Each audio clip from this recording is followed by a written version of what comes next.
Okay guys, this is my 4910 piston. This is my green lathe. This is a piston modification that I do when I'm trying to help cut down on galling and heat.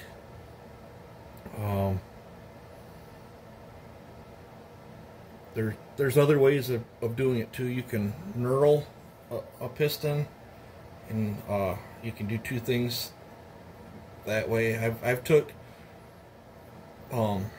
years and years ago, we used to knurl, race engine. We take a piston, especially if it was a low budget build. We'd take a well-used bore, and especially if it was a low down and dirty like Claimer engine or something, we would take a well-used bore, and if our pistons were fitting a little bit sloppy or whatever, I would knurl up the pistons and tighten up the clearance on them, and they carried oil real good, and you could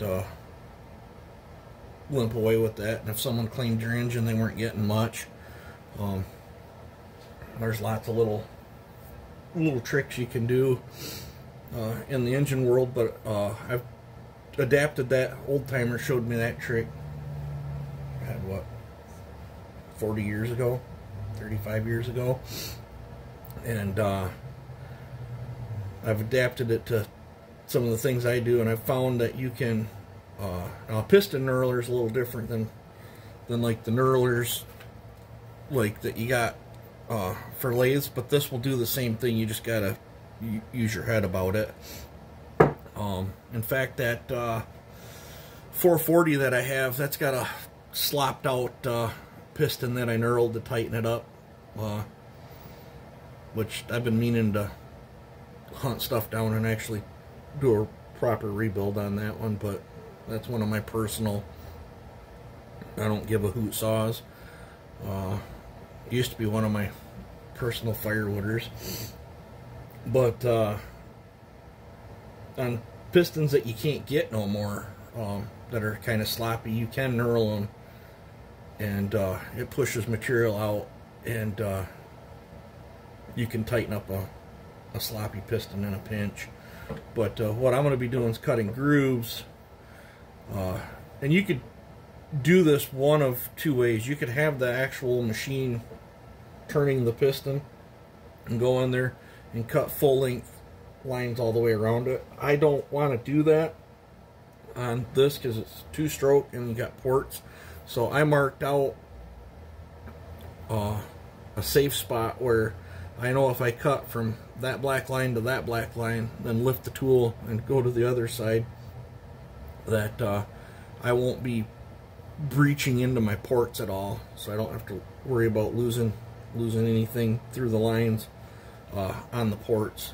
But what I do to this piston on saws that I really wring the neck on, it cuts down on friction, cools the piston, and it helps alleviate galling. I've found no bad side effects of it. I guess if it's one that pushes real hard, on the skirt, you do have less surface area, so technically there's more stress in between each rib, but I find with the extra lube that it gets, it makes up for the difference. So I really haven't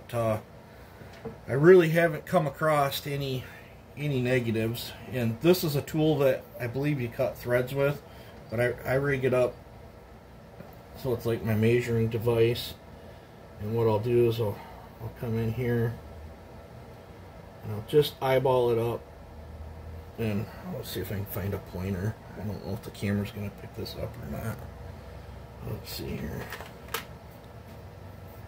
I don't know if you guys can see in there, but well, maybe I got another cutter.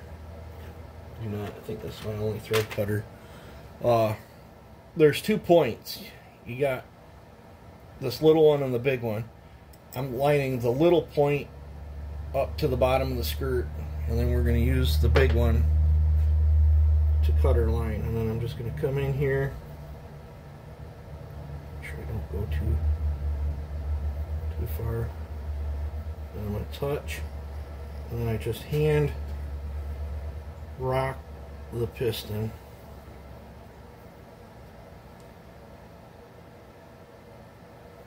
And I go real slow at this. I'll turn it in just a little bit more.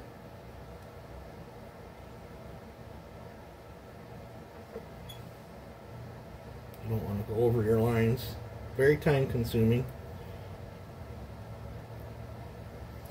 Now when I'm done with this, it'll have little burrs at the end that I'll have to flip the engagement belt. Turns a little harder, but it makes the chuck a little more steady. I think I'll go just a smidge deeper. I think that will do it. I have no idea how deep I'm going. I'm just going by eye. And then what I'll do is I'll back that off completely, flip the piston 180.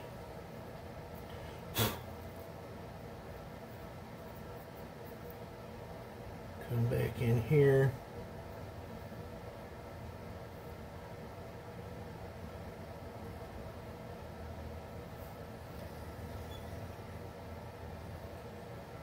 My first cut. The first cut's the hardest one to do, and then after that it gets a little better because it puts a little lip that you can actually feel that you come up and it tunks to, so you don't overshoot your line.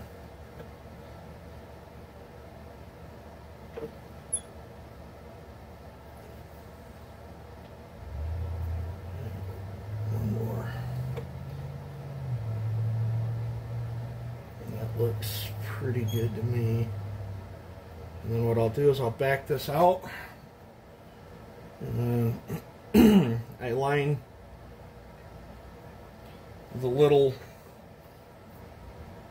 notch to the line I just cut in there, and that keeps my spacing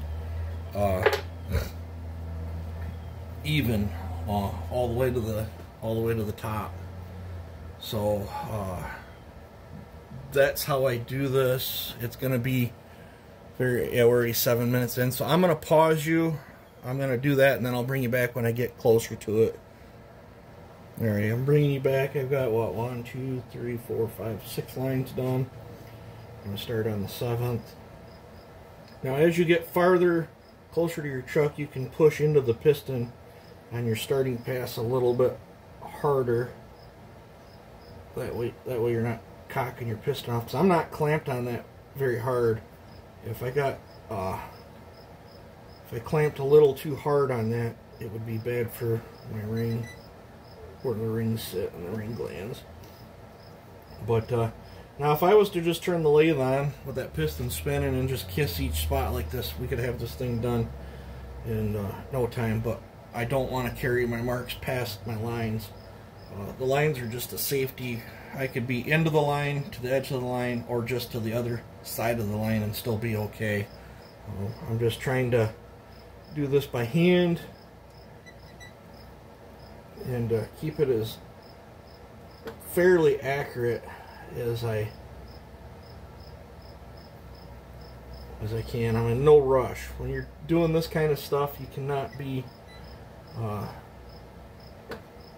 you know, in a rush. It just, that type of stuff just ends badly for you. I don't know. Some people can get lucky and rush things and don't have an issue. Anytime I rush something, I screw up.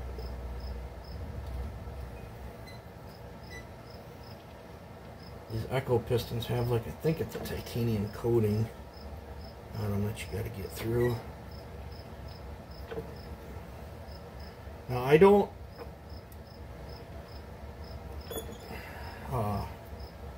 Gasport 4910 pistons. I like the tension that the rings have from the factory, and I like running both of them. The only thing I don't like is where their second pin location is. That kind of bothers me. I wish they would have put both pins to the back, kind of, you know, just slightly offset like some of the older steels were. I'd have been a lot happier. I could have done some different exhaust things then. I've done dyno testing on these where I've only ran 1 ring versus 2 rings, and my 1 ring builds actually made less power than my 2 ring builds, but that was also due to different port shapes.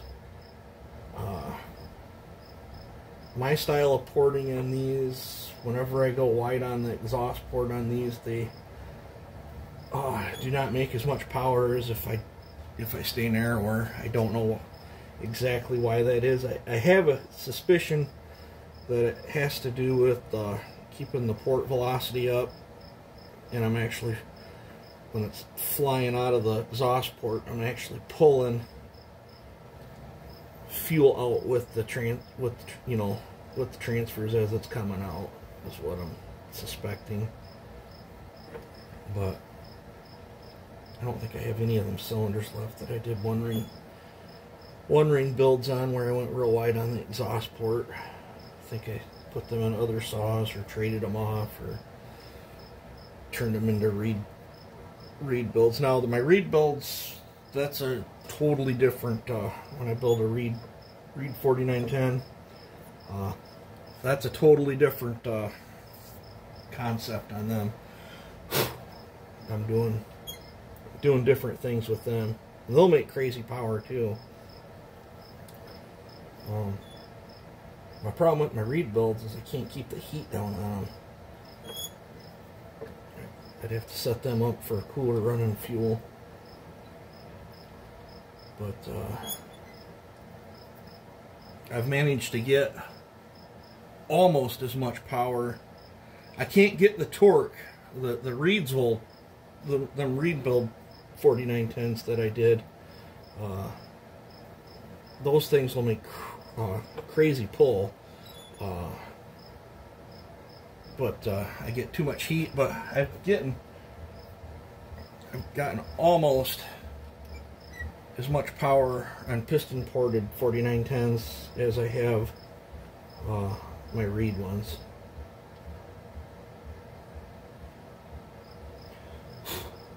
So and doing the piston ported one is half as much work, probably a third less work than doing a reed build one. I still have all my bits and pieces to put my very first reed one back together. It needs a new piston, but I don't know, maybe someday we'll re-dive into that when I'm bored or something.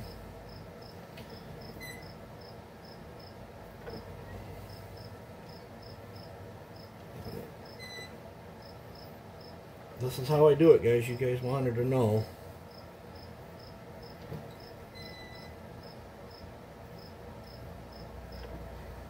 And when you're chasing power, every little bit seems to help on these, except for like gas. Some single ring builds benefit from that gas porting. Sometimes they don't. Get too crazy with it, then you get a blow-by issue. But I've thinned the rings on 4910s and gas ported them, and then had dyno testing done and was no farther ahead. So,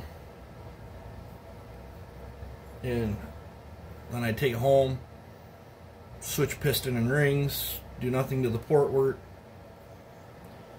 and have it re-dynoed. And that's, for those that are wondering why I don't gas port the 4910s, I just haven't. If I'm not changing the dyno or the feel in my hands, then why do it? This mod does make a difference. You can feel it. You can see it and feel it. And the saw runs cooler, has better throttle response, feels better in the cut, and it shows on the dyno.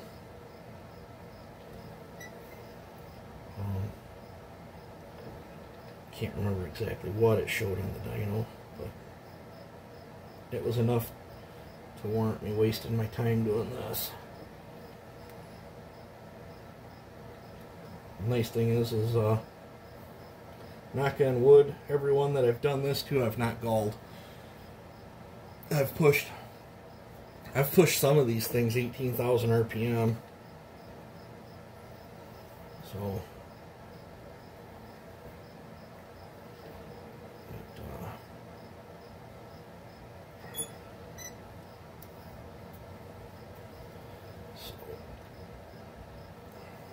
just never no hurry to do this. Back this out. I like to get the dust chips off that so I can see. My eyes are not what they used to be. Actually, my whole body ain't what it used to be. I have a feeling that's a time or a sign for the times that are coming.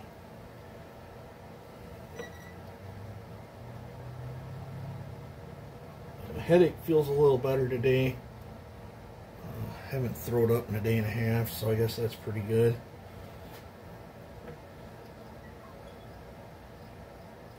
And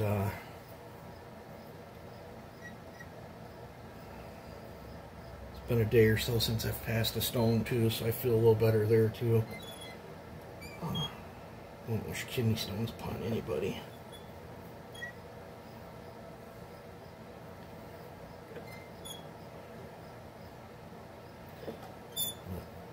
I got 2 more lines to do. I'm going to pause you so I don't waste this whole video. Alrighty, doing the work on the lathe on the piston is done. I'm just taking a used piece of 320 and I'm going over, just going over. You can kind of see my black lines disappearing. I'm not trying to take my coating off, but it pushes a burr up on the piston, and I don't want that scrubbing on the cylinder wall. And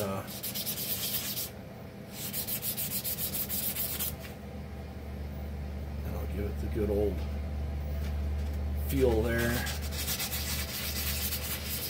already started on this side and then decided I'd show this on the video too. Now, I've tried some saws. I'll polish the top of the piston, some I won't. This texture that Echo puts on there, I'm actually quite fond of, and the carbon, believe it or not, doesn't stick to it that bad. But now that that's done, I'm gonna go in. See that factory dot there that sits right underneath the spark plug? I'm going to go in and enhance that just a little bit. I need more room in there because I cut the chamber on this one. This is a diamond one.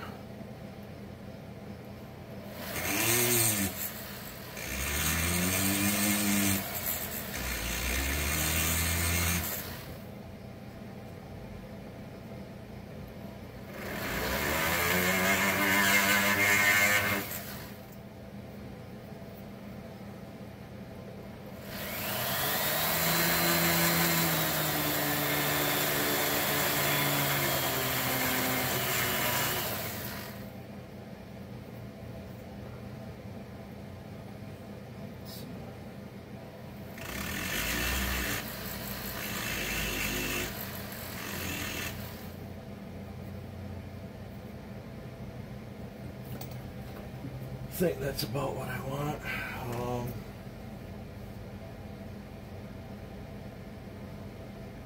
have a smoother one than that. This is my wore out one I guess I'll dip it in some oil and see if I can smooth it up a little bit.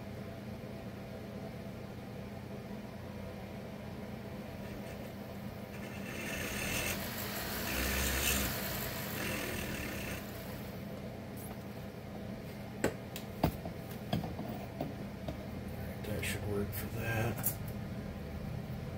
see.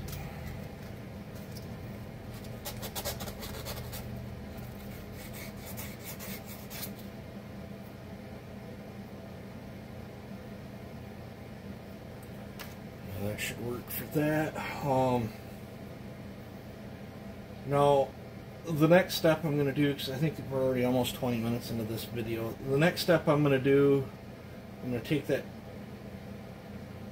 tit off right here, and then I'm going to come in and I'm going to open. I'm going to open my oil holes right here on the sides. Top and bottom, to let a little bit more oil in there. I'm going to funnel that hole a little bit, and I'm going to come in here and I'm going to clean up my my windows just a little bit. And I'm going to come in here and take this stuff down a little bit. That's all I'm going to do on that, and we'll call that good on the piston. And the next is all the time I'm going to have to spend on the wrist pin, which I've made wrist pin videos before, so I don't think I'll show that. But oh, and then I don't have much gas left in here, but to get the crud, this is just gas, and then to get the crud out of my grooves from sanding, I use a brass brush sometimes too, but I don't know where it's at. But so there's that's how I put them grooves in. Hopefully you guys enjoyed the video. I'll have to do some checking when it's back together. I might have to go just a little bit deeper. It's been a while since I cut the chamber on one, but so if you're side gapping your plug, you don't got to do that. But if you're not side gapping your plug, then when you cut the chamber on them 4910s, things get a little tight. So, all right, you guys take it easy and have a good one. Hopefully you enjoyed the video. All right, I'm gonna add this in. I'm gonna try to add it into the video. Anyway, here's the final result on the piston. I polished that.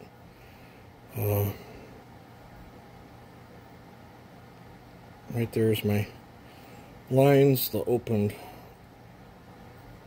Now, on this style cylinder, opening these only help reduce weight, doesn't help the flow of the transfers any. I just did it for weight reduction. Enhance the oil holes, top and bottom. Thinned my skirt out some. Didn't touch this. I need as much strength in here as I can. And then here's the lightened wrist pin. Probably got more time in doing that wrist pin than I do the piston. Stock, this piston was 55 grams. It's now 53. So we knocked 2 grams off that. This went from 16 grams to 14, so I knocked a total of 4 grams total off them. I know it don't seem like a lot, but at 16,000 RPM, them 4 grams are gonna be a tremendous amount of weight off from the stress of things. It actually surprises me. I'll show you a crankshaft here. It actually surprises me for as teeny weeny as these saws are. I can't believe that I'm getting 7+ horse on a crank like this without catastrophic failure yet. The cases, the bearings, I'm not worried about the bearings at all. This case is dirty. But for the size of the saw, the thing's got huge bearings in it. So the bearings I don't sweat it at all.